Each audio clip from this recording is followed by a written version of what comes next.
नए चेयरमैन जो उनका मुतबादल हो सकता है उसका फैसला भी वही करने जा रहे हैं। ये सब आपके ख्याल में एक्सपेक्टेड था, ये प्लान में शामिल था? और कौन हो सकता है जो चेयरमैन पीटीआई का इंतखाब हो इस सिचुएशन में? देखिए, पहले तो मैं एक चीज क्लियर कर दूं, ये चेयरमैन पीटीआई ने अभी जो फैसला लिया है कि वो चेयरमैन नहीं रहेंगे, ये इस वजह से नहीं लिया उन्होंने कि कोई काबिल कबूल हो वो किसी को।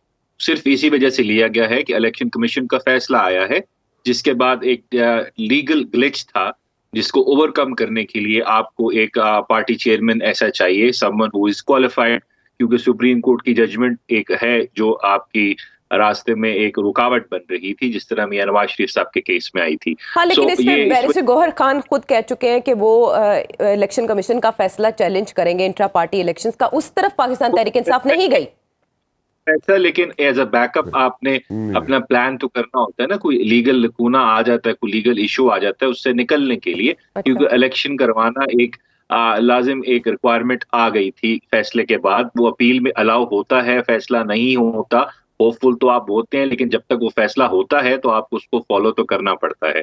सो मैं सिर्फ इतना कहना चाह रहा हूं कि ये फैसला इस वजह से नहीं लिया गया कि कोई और चेयरमैन कुछ हलकों को कबूल होंगे, लेकिन करंट चेयरमैन नहीं कबूल होंगे, इस वजह से नहीं लिया गया। सिर्फ इसी वजह से लिया गया कि इलेक्शन कमीशन के फैसले की रोशनी में कोई legal point is clear. Overcome.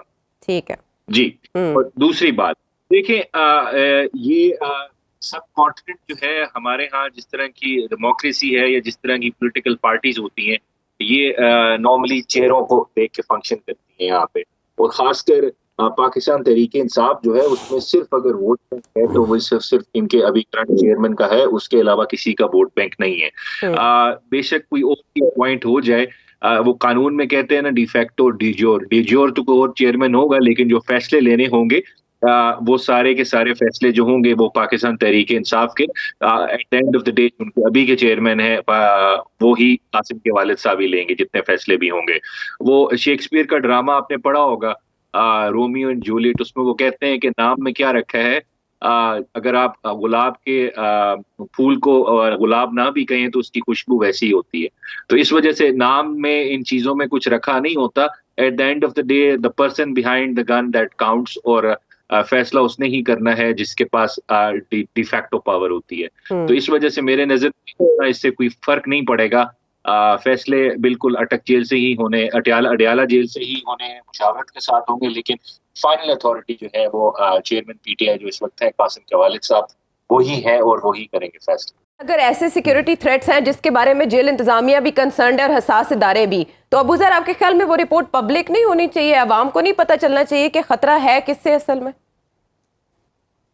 देखें, दो चीजें हैं। पहली चीज तो ये थी, जब चैलेंज किया गया था वो उसमें ये कहा गया था कि एक तो ओपननेस नहीं है, और दूसरी बात ये कही गई थी जो मेन ग्राउंड था कि जो जज साहब ने अलाउ किया है जेल ट्रायल सेक्शन 352 को इंटरप्रेट करते हुए, उन्होंने इंडिपेंडेंट एप्लीकेशन नहीं की माइंड की, और जो उनको रिपोर्ट्स दी गई उनको उन्होंने मनोवन कबूल करके अपना इंडिपेंडेंट माइंड अप्लाई नहीं किया, और उन्होंने कहा ये जेल ट्रायल होगा। इसमें भी अब ये इश्यू जरूर आएगा कि क्या जो जज साहब ने फैसला किया है, सुबह 9 बजे रिपोर्ट आने के बाद 11 बजे फैसला लिख के दे दिया है कि जी ये जो रिपोर्ट्स हैं इनके मुताबिक जेल ट्रायल होना चाहिए, सिक्योरिटी थ्रेट्स हैं। देखें, मैंने खुद देखा है अभी बहुत सारे केसेस में जो इस्लामाबाद की कचहरी पे एक टेररिस्ट अटैक हुआ था, उनका ट्रायल मैंने इस्लामाबाद कचहरी में होते हुए देखा है, उन टेररिस्ट का। उसके अलावा तहरीके तालिबान पाकिस्तान, उसके अलावा सेक्टेरियन वॉयलेंस के जो हार्डेंड क्रिमिनल्स थे, उनका ट्रायल आप एटीसी कोर्ट में कर रहे हैं, और आप यहाँ पे कहते हैं कि सिक्योरिटी थ्रेट्स है चेयरमैन पीटीआई को। देखें, ये सिक्योरिटी थ्रेट्स चेयरमैन पीटीआई को नहीं है, ये थ्रेट है सिर्फ एक बयानिया जो उनके खिलाफ बनाया गया है कि अगर उनकी झलक अवाम देख लेगी मेरी नजर में, तो मेरे ख्याल से उनकी आधी इलेक्शन कैंपेन हो जाएगी। ये टोटल गवर्नमेंट का जो और जो एग्जीक्यूटिव जो जज साहब को रिपोर्ट्स दे रहे हैं, ये बिल्कुल रिलायबल नहीं है। इस पे बिल्कुल इंडिपेंडेंट अगर आपने रिपोर्ट देनी है कोर्ट के अंदर दें, लेकिन इस तरह की रिपोर्ट्स देखिए, इस तरह तो कोई भी आगे कह देती सिक्योरिटी थ्रेट है, सिक्योरिटी थ्रेट है। जिस तरह आपको याद होगा जब डिफरेंट पार्टीज के, तो अगर हुकूमत नहीं चाहती इनका जलसा हो तो वो आगे एक लेटर इशू कर कि सिक्योरिटी थ्रेट आप घर से बाहर ना निकले। तो इस वजह से एक कुछ आवाज बेस का पे आप मसला ये लग कहते रहा है। और नहीं कि जी नहीं आप यहाँ करें, यहाँ पे ट्रायल करें, मुझे इसकी कोई ऑब्जेक्टिविटी इसके अंदर नजर नहीं आ रही। ये सिर्फ और सिर्फ मुझे इसमें बदनीति का एलिमेंट नजर आ रहा है और इस फैसले को चैलेंज करना चाहिए। बिल्कुल हाई कोर्ट में जो जज साहब ने कहा जेल ट्रायल होगा, मुझे इसके कोई फाउंडेड रीजंस नजर नहीं आ रहे। ये सिर्फ मैकेनिकल किस्म का एक ऑर्डर है और ये नहीं ठहर सकता कि आप इस तरह एग्जाम्पल सेट। अच्छा, मियां नवाज शरीफ साहब पेश हो रहे हैं इस्लामाबाद हाईकोर्ट उनके साथ इतने लोग पेश, आपने देखा वहां गमले टूटे, सारी चीजें टूटे, लेकिन अगर चेयरमैन पीटीआई पेश होंगे, लोग होंगे, तो सिक्योरिटी थ्रेट हो जाएगी। वो भी तो एक्स प्राइम मिनिस्टर है, खाली पीटीआई तो एक्स प्राइम मिनिस्टर नहीं है। अगर आपकी स्टेट की एक्स पीएम को सिक्योरिटी नहीं प्रोवाइड कर सकती तो मेरे ख्याल से स्टेट की मशीनरी का होने का कोई फायदा नहीं रहा। फिर अगर हम ये भी चेयरमैन पीटीआई दे देंगे अंडरटेकिंग की, कोई सपोर्टर नहीं आएगा, कोई हलाक नहीं होगा, लेकिन एटलीस्ट कोर्ट में आना दिया जाना चाहिए। ओपन ट्रायल का मकसद ये नहीं होता कि आप कहें कि सिक्योरिटी थ्रेट है, आप जेल में आपका ट्रायल होगा। उसका मकसद है नजर आता हुआ इंसाफ आपको नजर आना चाहिए, लेकिन इस तरह की ट्रायल ओपन नहीं रहेगा। तो आपके ख्याल में पाकिस्तान तहरीक इंसाफ इस फैसले को चैलेंज करने जा रही है? उससे पहले जो इस्लामाबाद हाईकोर्ट का फैसला था, उसको पॉइंट 3 ये कह रहा था कि अगर आप सुकम को एड्रेस कर लें तो ये समात इस तरह से ठीक है।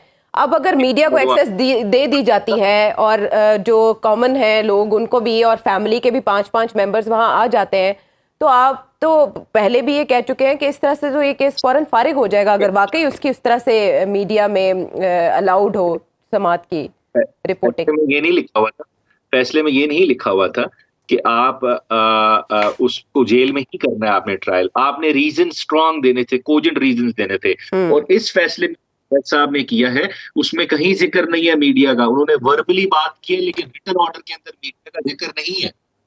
आप देख लें, इसके अंदर मैंने पूरा ऑर्डर पढ़ा है, उसमें कहीं लिखा नहीं हुआ मीडिया का जिक्र है। और मीडिया को क्या अंदर फोन लेके जाने की इजाजत होगी, क्या आपको कैमरा लेके जाने की इजाजत होगी? ये बहुत सारे सवालात हैं जो फिर जेल की अथॉरिटीज की आर्बिट्री डिस्क्रेशन पे आ जाएगी बात कि वो इसको लेके जाने नहीं देंगी। डिटेल्ड रीजनिंग नहीं है, कितना अलाउ करेंगे, क्या आपने फिर एग्जीक्यूटिव को दे दी सारी पावर, डिटरमिन करे जेल के अंदर कौन आएगा बाहर कौन जाएगा। जज के पास तो पावर ही नहीं रही। सियासी इस्तेहकाम के बगैर मुआशी इस्तेहकाम आ सकता है अगर ये सारी इन्वेस्टमेंट मटेरियलाइज होती है पाकिस्तान। देखें, अल्लाह करे पाकिस्तान इस तरह की चीजें जो है मटेरियलाइज हों लेकिन देखें, इससे पहले भी हमने देखा था कि वो डेवोस में हमारी कुछ लीडरशिप गई थी, वहां से $9 बिलियन आने थे, वो आए नहीं आए हमें नहीं पता उन पैसों का। उसके अलावा भी सारी कमिटमेंट होती हैं इंटरनेशनल लेवल पे, लेकिन वो मटेरियलाइज होती हैं नहीं होती, ये क्वेश्चन रह जाता है। अब ये भी आपने खुद का MOUs हैं, ये किस तरह मटेरियलाइज होंगे, ये बहुत बड़ा क्वेश्चन है। लेकिन मेरा अभी यही मानना है, बल्कि मैं इस पे जोर दूंगा कि पाकिस्तान को अगर कोई प्रॉब्लम से निकाल सकती है तो वो एक पॉपुलर इलेक्टेड गवर्नमेंट निकाल सकती है, जिसका जो प्राइम मिनिस्टर हो उसके पास मैंडेट हो, तो इस अवाम की जो मंशा है उसके मुताबिक फैसले करे, उसको सपोर्ट हो पीछे अवाम की। उसके अलावा इंटरिम गवर्नमेंट्स के पास की बात नहीं है कि पाकिस्तान को प्रॉब्लम से निकाल सके। बिल्कुल ठीक है।